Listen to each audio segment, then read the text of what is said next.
اے نوح تو نے ہم سے بحث کر لی اور خوب بحث کر لی، اب تو جس چیز سے ہمیں دھمکا رہا ہے وہی ہمارے پاس لے آ اگر تو سچوں میں ہے۔ یہ وہی حماقت اس کا ارتکاب گمراہ قومیں کرتی آئی ہیں کہ وہ اپنے پیغمبر سے کہتی رہی ہیں کہ اگر تو سچا ہے تو ہم پر عذاب نازل کروا کر ہمیں تباہ کروا دے۔ حالانکہ ان میں عقل ہوتی تو وہ کہتی کہ اگر تو سچا ہے اور واقعی اللہ کا رسول ہے تو ہمارے لیے بھی دعا کر کہ اللہ تعالیٰ ہمارا سینہ بھی کھول دے تاکہ ہم اسے اپنا لیں۔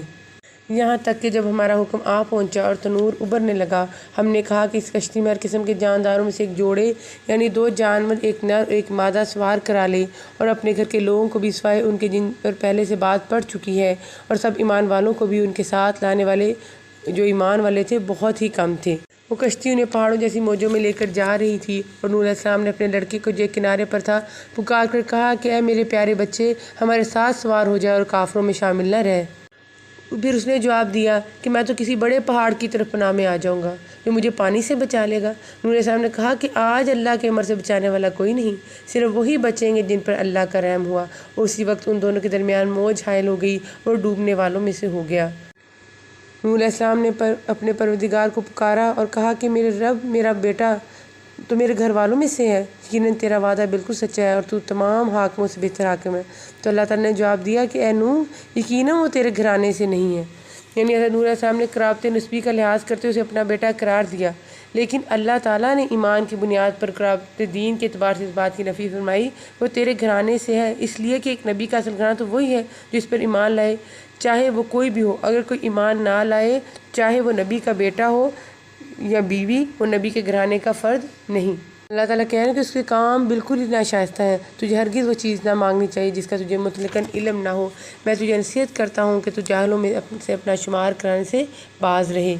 اور پھر ہود علیہ السلام کی قوم کا ذکر آ جاتا ہے کہ انہوں نے بھی یہی دعوت توحید دی، اور پھر فرماتے ہیں کہ میں اس پر اجر جو ہے طلب نہیں کرتا۔ تو ان کی قوم نے بھی ان کا انکار کیا، جیسے پہلی قوموں کا طرز تھا وہی اختیار انہوں نے کیا۔ انہوں نے کہا کہ اے ہود، تمہارے پاس کوئی دلیل تو لایا نہیں، ہم صرف تیرے کہنے سے اپنے معبودوں کو چھوڑنے والے نہیں، اور نہ ہم تجھ پر ایمان لانے والے ہیں۔ اور پھر جب ہمارا حکم آ پہنچا تو ہم نے ہود کو اور اس کی مسلمان ساتھیوں کو اپنی خاص رحمت سے نجات فرمائی، ہم نے ان سب کو سخت عذاب سے بچا لیا۔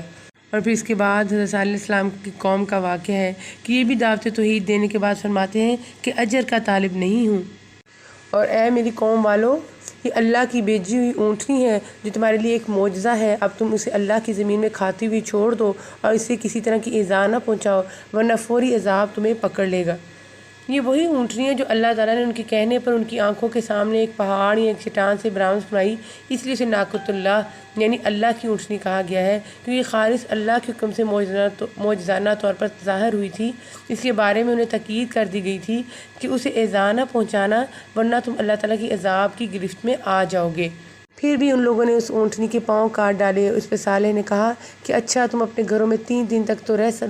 سہ لو، یہ وعدہ جھوٹا نہیں ہے۔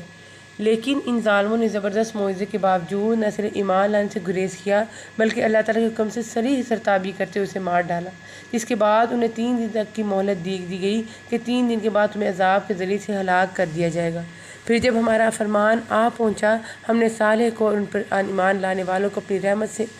اس سے بھی بچا لیا اور دن کی رسوائی سے بھی، یقیناً تیرا رب نہایت توانا اور غالب ہے۔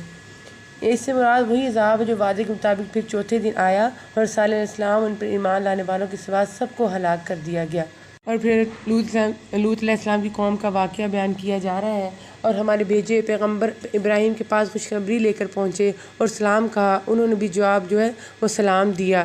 جب ہمارے بھیجے فرشتے لوط کے پاس پہنچے تو ان کی وجہ سے بہت غمگین ہو گئے اور دل ہی دل میں کوڑنے لگے اور کہنے لگے کہ آج کا دن بڑی مصیبت کا دن ہے۔ حضرت لوط علیہ السلام کی سخت پریشانی کی وجہ مفسرین نے یہ لکھی ہے کہ یہ فرشتے عمر نوجوانوں کی شکل میں آئے تھے جو بے ریش تھے، جس سے حضرت لوط علیہ السلام نے اپنی قوم کی عادت جو قبیح تھی اس کے پیش نظر سخت خطرہ محسوس کیا، کیونکہ ان کو یہ پتہ نہیں تھا کہ آنے والے نوجوان مہمان نہیں ہیں بلکہ اللہ تعالیٰ کے بھیجے ہوئے فرشتے ہیں جو اس کی قوم کو ہلاک کرنے کے لیے آئے ہیں۔ جب بدکاروں کو پتہ چلا کہ چند خوبرو نوجوان لوط علیہ السلام کے گھر آئے ہیں تو وہ دوڑے ہوئے آئے اور انہیں اپنے ساتھ لے جانے پر اصرار کیا تاکہ ان سے اپنی غلط خواہشات پوری کر لیں۔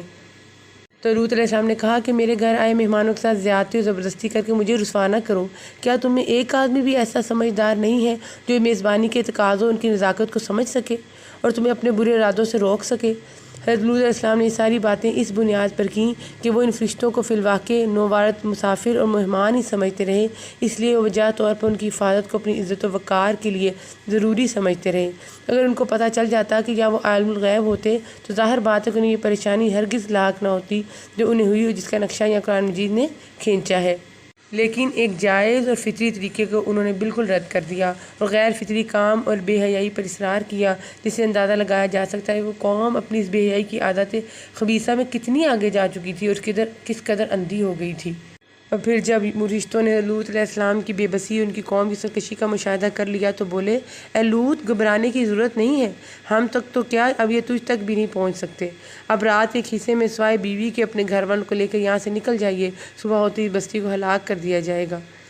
پھر نشان زد کنکریلے پتھر ہیں جو ان پر برسائے گئے، اور بعض کے نزدیک اس کا سے مراد وہ بستیاں جو ہلاک کی گئیں اور جو شام اور مدینہ کے درمیان تھیں۔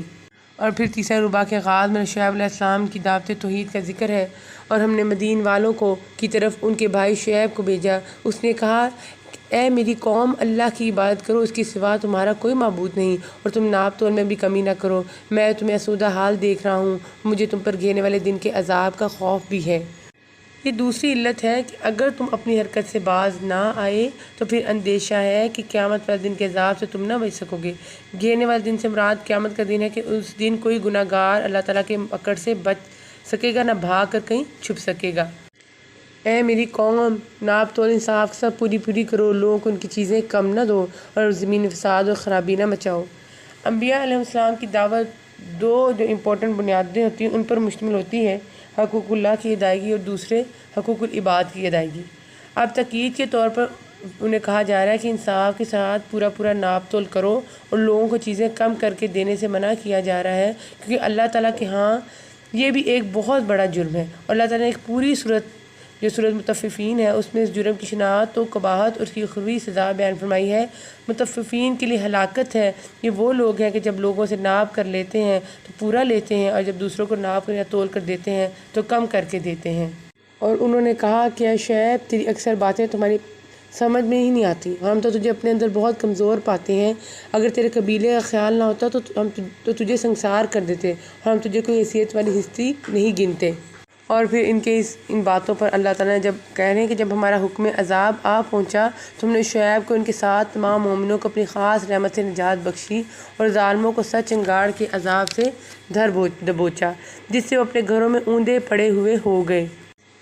اور قوموں کے حالات اور انجام، ان سارے قصوں کو سننے کے بعد قوم ہود، یعنی کہ جو اللہ تعالیٰ کی نشانی کو ٹکرا رہے تھے، قوم لوط ہم جنس فلسی کا شکار تھے، حضرت شعیب کی قوم جو تھی ناپ تول میں کمی کرتی تھی، ایک چیز مشاہدے میں آئی ہے کہ یہ جو ساری برائیاں تھیں وہ ہر قوم میں ایک تھیں، جن کی وجہ سے عذاب کا شکار ہوئے، اور ہماری سوسائٹی میں یہ ساری پائی جاتی ہیں۔ اللہ تعالیٰ کو ان سب کو بیان کرنے کا مقصد یہ ہے کہ ہم اس سے عبرت پکڑیں، سبق لیں۔ جیسے اللہ تعالیٰ کہہ رہے ہیں کہ تیرے پروردگار کی پکڑ کا یہی طریقہ ہے کہ جب وہ بستیوں کے رہنے والے ظالموں کو پکڑتا ہے، بے شک اس کی پکڑ دکھ دینے والی اور نہایت سخت ہے۔ یعنی جس طرح گزشتہ بستیوں کو اللہ تعالیٰ نے تباہ و برباد کیا ہے، آئندہ بھی وہ ظالموں کی اسی طرح گرفت کرنے پر قادر ہے۔ حدیث میں آتا ہے، نبی صلی اللہ علیہ وسلم نے فرمایا، اللہ تعالیٰ یقیناً ظالم کو مہلت دیتا ہے، لیکن جب اس کی گرفت کرنے پر آتا ہے تو پھر اس طرح اچانک کرتا ہے کہ پھر مہلت نہیں دیتا۔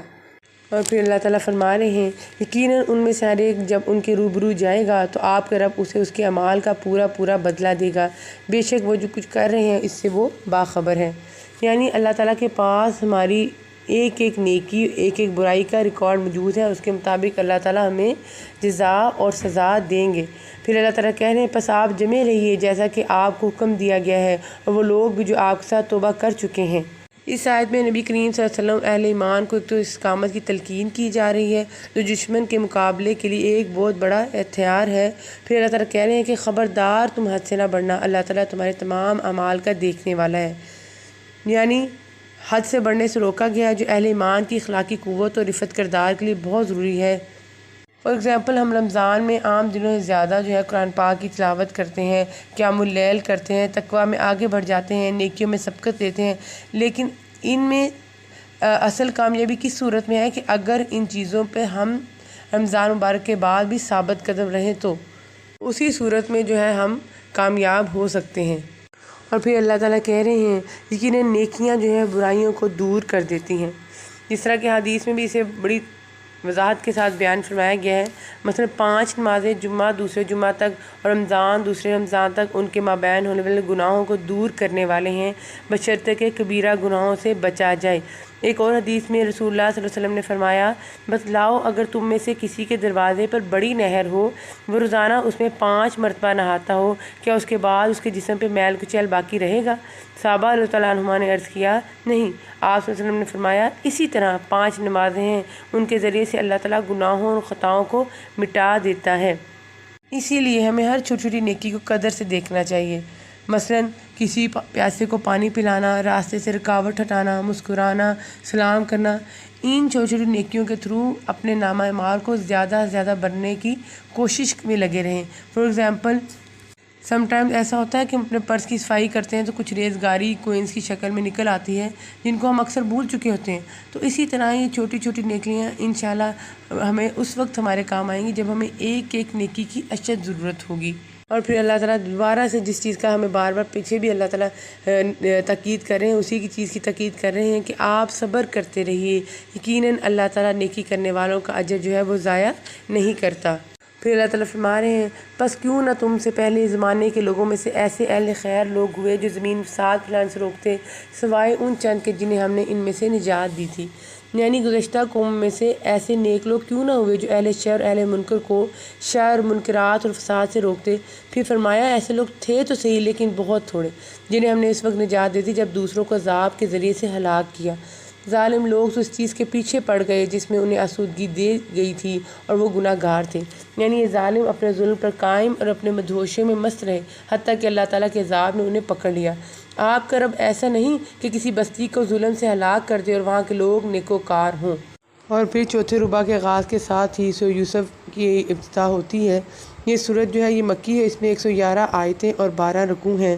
اس سورت کا آغاز یوسف علیہ السلام کے خواب سے ہوتا ہے، جبکہ یوسف نے اپنے باپ سے ذکر کیا کہ ابا جان، میں نے 11 ستاروں کو اور چاند کو دیکھا کہ وہ سب مجھے سجدہ۔ اور پھر اس واقعے کا تذکرہ ہے جو یقیناً ہم سب نے سنا ہوا ہے کہ یوسف علیہ السلام کے بھائی انہیں کھیل کود کا بہانہ کر کے باپ سے پرمیشن لے کر ساتھ لے جاتے ہیں اور پھر گہرے کنویں میں ڈال دیتے ہیں۔ اور پھر یوسف علیہ السلام کرتے کو جھوٹ موٹ کے خون سے خون آلود کر کے لاتے ہیں۔ تو جب آپ یہ دیکھتے ہیں تو انہوں نے کہا، یوں نہیں بلکہ تم نے اپنے دل سے ایک بات بنا لی ہے۔ اور پھر وہ الفاظ ادا کیے جو اللہ تعالیٰ کو بے حد پسند آئے، فصبر جمیل، بس صبر ہی بہتر ہے۔ اللہ تعالیٰ کو ان کا یہ صبر اتنا پسند آیا کہ آج اللہ تعالیٰ اتنے 100 سال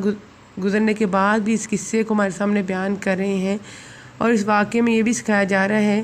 کہ ایک تدبیر وہ تھی جو انسان کرتا، دوسری وہ جو رب العالمین کرتے ہیں۔ یعنی ان کے بھائیوں نے تو اپنی طرف سے انہیں کنویں میں ڈال کر بات ختم کر دی، لیکن پھر اللہ تعالیٰ نے دیکھیں کیا تدبیر کی